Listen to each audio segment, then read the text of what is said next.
Assalamualaikum warahmatullahi wabarakatuh.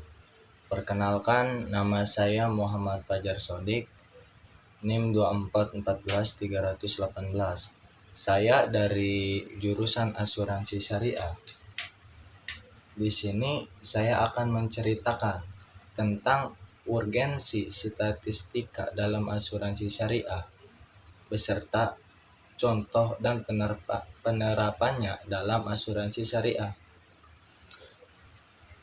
Nah, urgensi statistika dalam asuransi syariah itu sangat penting dalam asuransi syariah karena seluruh kegiatan pengelolaan risiko, penentuan kontribusi hingga klaim sangat bergantung pada data dan analisis. Yang pertama misalnya ada pengelolaan risiko.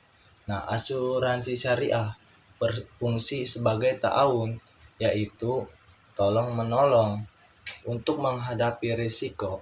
Statistika membantu menghitung peluang risiko. Contohnya probabilitas kecelakaan, sakit, meninggal, kerugian, dan lain-lain. Dengan analisa statistika, perusahaan bisa memprediksi seberapa besar dan dana tabaru yang dibutuhkan. Nah, yang kedua ada penentuan kontribusi, yaitu premi syariah. Besar kecilnya kontribusi peserta ditentukan berdasarkan perhitungan aktuaria yang memakai metode statistika, data usia, jenis kelamin, pekerjaan, kesehatan, hingga riwayat klaim dipakai untuk menghitung kontribusi yang adil. Tanpa statistika, kontribusi bisa terlalu mahal merugikan peserta, atau terlalu rendah, merugikan perusahaan Terus yang ketiga ada analisis klaim. Nah, statistika dipakai untuk menganalisis frekuensi dan besarnya klaim. Dengan data klaim yang diolah, perusahaan bisa memprediksi cadangan dana baru yang harus disiapkan.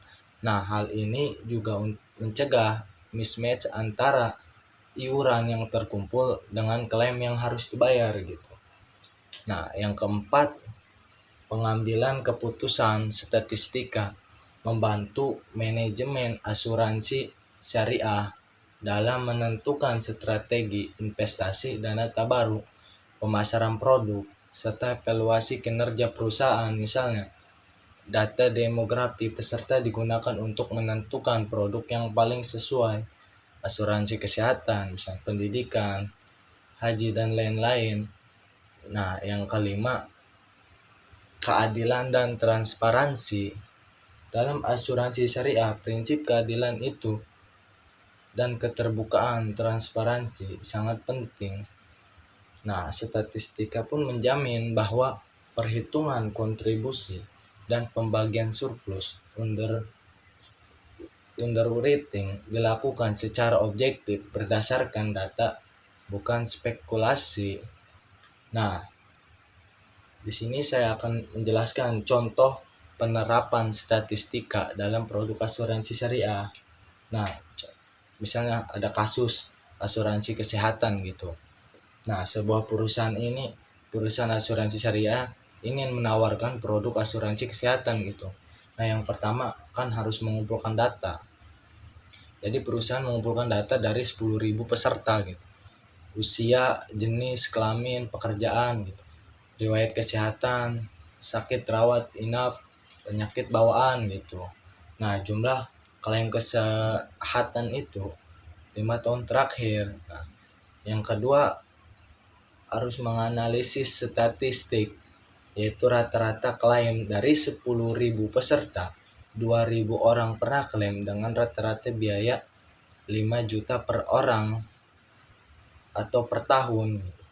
Nah, frekuensi klaim 20% peserta diperkirakan akan mengajukan klaim tiap tahun.